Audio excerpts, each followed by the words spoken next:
At narito na naman ang mainit na balita mula sa mundo ng politika. Isang malaking kontrobersiya ang sumabog kamakailan tungkol sa umano'y 1 trilyong pisong nawawala sa kaban ng bayan. Ang balitang ito ay nagdulot ng pagkabigla at galit sa publiko matapos mapag-alaman na may mga isyong kinasasangkutan ng ilang matataas na opisyal ng pamahalaan. Ayon sa mga ulat, si House Speaker Martin Romualdez ang umano'y nasasangkot sa naturang iskandalo. Ang nasabing halaga na tinatayang aabot sa 1 trilyong piso ay sinasabing ibinulsa mula sa pondo ng gobyerno. Dahil dito, maraming tanong ang lumulutang kung paano ito naganap at sino ang mga nasa likod ng malaking anomalya. Patuloy na iniimbestigahan ng naturang isyu ng iba't ibang ahensya ng pamahalaan at inaasahan na magkakaroon ng mga konkretong hakbang upang matukoy ang katotohanan. Natapos pumutok ang balitang ito, si Vice President Sara Duterte ay mabilis na kumilos.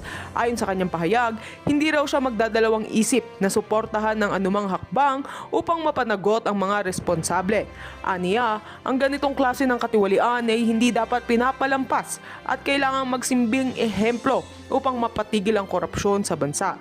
Kasabay ng pagkilos ni Vice President Sara, si Congressman Rodante Marcoleta ay nagpaabot din ng kanyang pagsuporta sa pagsisiyasat. Ayon sa kanya, mahalaga na malaman ang buong katotohanan at siguraduhin na ang mga sangkot sa anomalya ay mananagot sa ilalim ng batas. Binigyang diin niya na hindi dapat matakasan ng mga tiwaling opisyal ang hustisya, lalo na kung ang pinag-uusapan ay pondo ng taong bayan.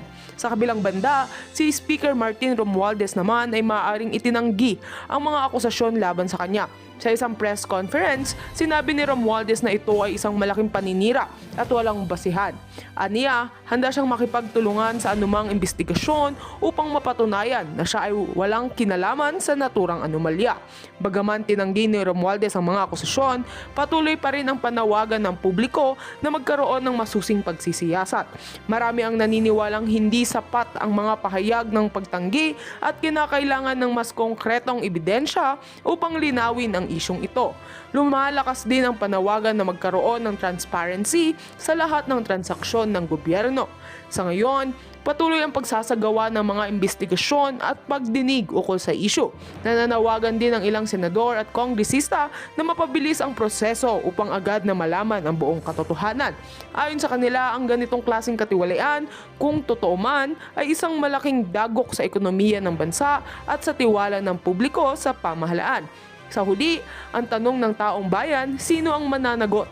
At paano masisiguro na ang kaban ng bayan ay hindi muling magiging biktima ng ganitong klase ng anomalya? Ang publiko ay umaasang magkakaroon ng hustisya at na ang sino mang magpatunayang may sala ay mapapanagot ng naayon sa batas. At heto nga ang mga balitang ating pagkakatutukan. At kung bago ka pa lamang sa aking channel, ay huwag kakalimutang mag-like, share and subscribe para updated ka sa aming mga bagong balita dito sa Tatak Pinas.